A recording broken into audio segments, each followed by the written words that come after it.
Hi everyone, Librarian Jennifer back for another episode of STEAM at Home. Today we are going to harness the power of the sun when we have it in Washington State, and we are going to make solar ovens. Okay, so first thing you're going to need is a box.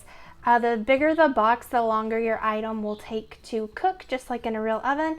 So smaller box is better. I've covered mine in duct tape. That is totally optional and really not necessary.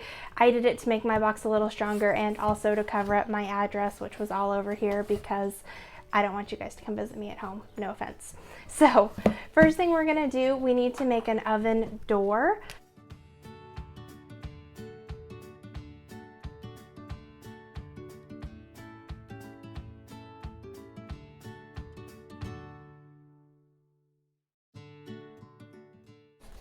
So my next step, in order to attract the sun and get it to absorb heat, we want to put a piece of black construction paper in there. I'm going to start by tracing my box.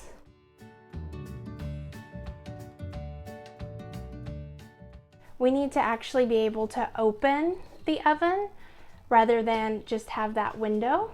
If you don't want to do as much cutting, a really good way to avoid that is using the little personal sized pizza boxes.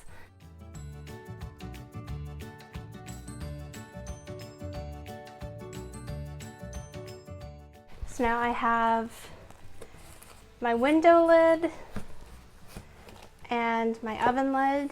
I've got my black paper inside. We're going to cover our window lid with aluminum foil.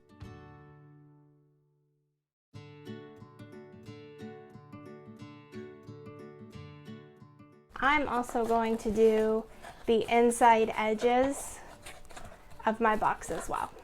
Okay, next step that you have to do, on your window lid, we're going to have to put a piece of cling wrap or plastic wrap, whatever you want to call it, over your window. Do it on the inside if you can, because what we're counting on here is something called the greenhouse effect. That is where the sunlight comes in through the cellophane.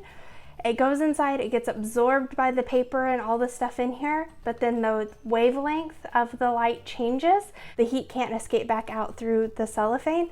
That's the same reason why when you get in your car on a hot day, it's so much hotter inside your car than it is outside. Alrighty, I had to wait a few days for a sunny day, but I think we finally have one. I've put a marshmallow inside of my solar oven with some mini chocolate chips on top. We're gonna see if it will actually hold the heat in and I can melt my chocolate chips. So I'll check back in a little while. Okay, it's been about 30 minutes. They're melting a little bit. They're not getting as runny as I wanted them to be. So I'm gonna give it about 20 or 30 more minutes and see if I can get them really oozy and melted. I'll be back.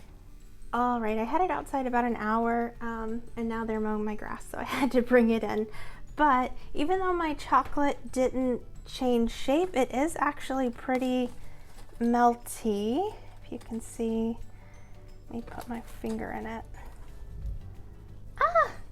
Yeah, so it did get pretty melty. And it's very yummy. So there we go. Maybe not the most efficient way to melt chocolate onto a marshmallow for a s'more or whatever you're trying to do, but a cool way to see how the sun works and how the greenhouse effect works. So until next Wednesday, this is Librarian Jennifer signing off. If you're watching on YouTube, please don't forget to like and subscribe. If you're on Facebook, share this video. Leave me a comment. Let me know if there are any other projects or crafts that you want to see, or if you have ideas or questions. Until then, I'll see you guys later. Bye.